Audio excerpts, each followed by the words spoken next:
अस्सलाम वालेकुम दोस्तों, एक अच्छी खबर शेयर कर रहा हूँ पीएसटी जेएसटी बच्चों के लिए जिन्होंने टेस्ट पास की थी, जिनकी 40 मार्क्स हैं। आपको पता है कि वेटिंग लिस्ट 5 ईयर्स तक चलेगी।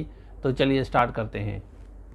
अच्छा, यहाँ पे देखें, ये 6 डेट को इशू हुआ है। यहाँ पे लिखा हुआ है ना, 6 डेट को इशू हुआ है। 3rd फेज़ होगा और उसके बाद कह रहे हैं कि आपका 4th फेज़ कोई भी नहीं होगा, इसी में फ़ाइनल होगा।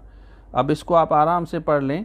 यहाँ पे ख़ास चीज़ मैं आप लोगों को बता रहा हूँ, इसमें जैसे कह रहे हैं ना, all district education officers are directed complete करें प्रोसेस एंड प्रिपेयर करें लिस्ट ऑफ पास कैंडिडेट जिनकी 40 मार्क्स हैं और 40 से ज़्यादा हैं, और डिस्प्ले करेंगे लिस्ट वेबसाइट पे। ठीक है, उसमें ये मीडिया के बारे में बता रहे हैं। इशू करेंगे ऑफ़र लेटर, अपॉइंटमेंट आर्डर्स जो फर्स्ट वीक होगा, हर मंथ का जो फर्स्ट वीक होगा, हर मंथ फर्स्ट वीक होगा। जो इतनी वैकेंसीज़ होंगी उस वैकेंसीज़ के अगेंस्ट आप देख सकते हैं ना, against the vacancies which will fall vacant due to the retirement की वजह से, प्रमोशन की वजह से, एक्सपायरी की वजह से, या कोई जॉब छोड़ जाता है या रिमूव हो जाता है।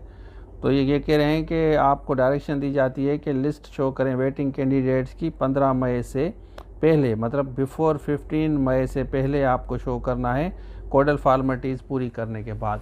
तो ये आप लोगों के लिए अच्छी खबर है। अब ये 3rd फेज़ होने जा रहा है। इसमें जिनकी 40 टॉप टू बॉटम है, मतलब हर मंथ की जो फर्स्ट वीक होगा ना, आपको ऑफ़र और अपॉइंटमेंट मिलेगा। टॉप टू बॉटम लिस्ट 15 मई से स्टार्ट हो जाएगी, आपको पता चल जाएगा। आप डिस्ट्रिक्ट एजुकेशन ऑफिसर से राब्ते में रहें, आपके लिए बेहतर होगा। कौन से बच्चे हैं जिनकी 40 मार्क्स हैं या 40 से ज़्यादा हैं या वेटिंग लिस्ट में हैं, तो कमेंट सेक्शन में आप अपना डिस्ट्रिक्ट लिखें और मार्क्स लिखें, जैसे हमें पता चल सके कि अभी तक वेटिंग में कौन कौन से बच्चे हैं। तो आप सबको कांग्रेचुलेशंस कि आपके 3rd फेज़ स्टार्ट होने जा रहा है। बाकी जो बच्चे एसएसटी की तैयारी कर रहे हैं, सब्जेक्ट स्पेशलिस्ट की, लेक्चरर की, तो वो पूरा कोर्स ले सकते हैं। ये हमारी वेबसाइट है, इस पे सारे लेक्चर्स पड़े हुए हैं, और ये प्ले स्टोर से एप्लीकेशन भी डाउनलोड करके आप यहाँ भी आप ले सकते हैं। एसएसटी का हो, लेक्चरर का हो, सब्जेक्ट स्पेशलिस्ट का हो, या IBSTS का हो, FIA का हो, सारे लेक्चर्स या कोर्सेज अवेलेबल हैं। तो ये था आज के लिए। Thank you so much. अल्लाह हाफिज़। ISI हो, उसके अलावा टीचिंग हो, और IBSTS हो, BPS 5 to 15, municipal town officer हो, आपका लेक्चरर हो, एसे राइटिंग हो, पिरसी राइटिंग हो, या जूम लाइव क्लासेस इंग्लिश के लेने, तो आप इस नंबर पर आप